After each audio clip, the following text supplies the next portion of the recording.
everyone, I am Lovely Angel Biringor and I'm a student from Ilocos Sur Polytechnic State College, currently taking up a Bachelor of Secondary Education with a major in English.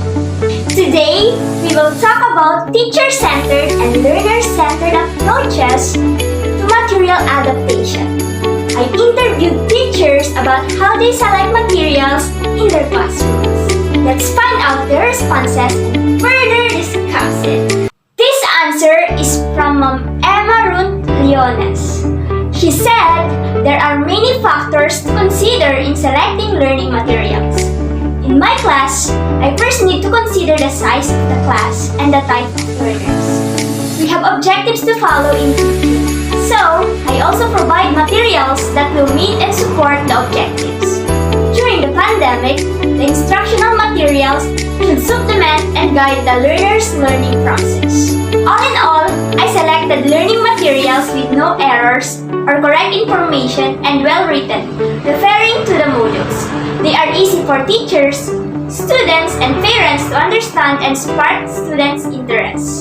The materials should also be accessible, available, and reliable.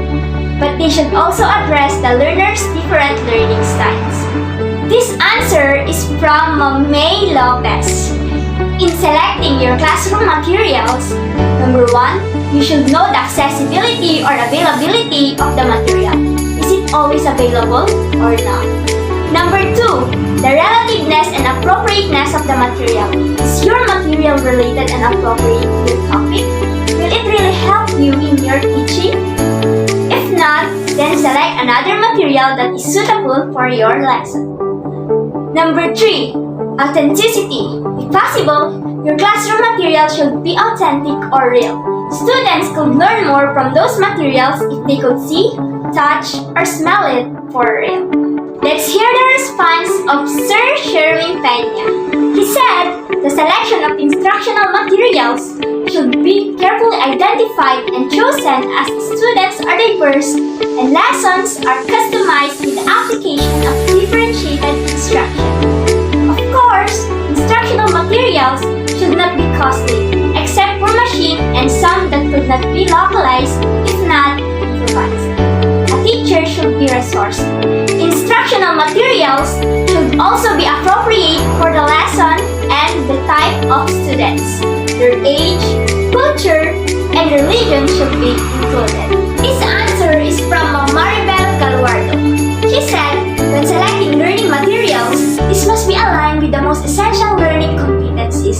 It should have been designed based on the capacity of the learners to learn and so with their learning styles. It must be a learning material that will help them understand better the lesson. The last answer came from Sir Rogelio Milan. He said, selecting instructional materials in teaching is necessary in order for the learner to learn more easily about the lesson. Make sure that these materials are needed to support learning objectives. Another one is that they must be relevant, which means that they are related to the topic being presented. Another one is that they must be clear, sufficient enough for the learner to easily comprehend, and accessible, already available in the locality. Furthermore, these materials should be designed to motivate and encourage learners to use higher order thinking skills. My dear teachers, thank you for answering my question. All of your answers are great.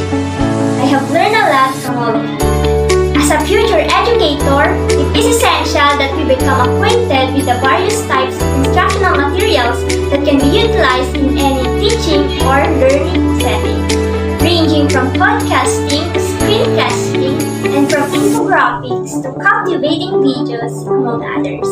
Factors in selecting instructional materials. Instructional materials serve as the foundation for what students will experience and learn. They have the ability to either engage or demotivate students. As a result, instructional materials must be carefully planned, chosen, arranged, refined, and implemented. A summary of important criteria to consider while selecting instructional materials.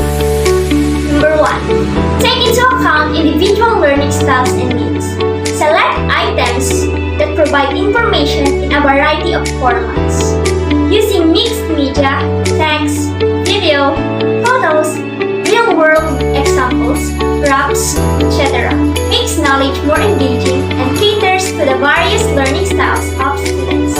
Number 2. Ensure that the materials complement the learning objectives. Provide a diverse range of materials that will supplement and enhance the curriculum and course objectives. Number 3. Make the materials clear and easy to understand. Determine that learners have adequate prior knowledge to understand the learning materials.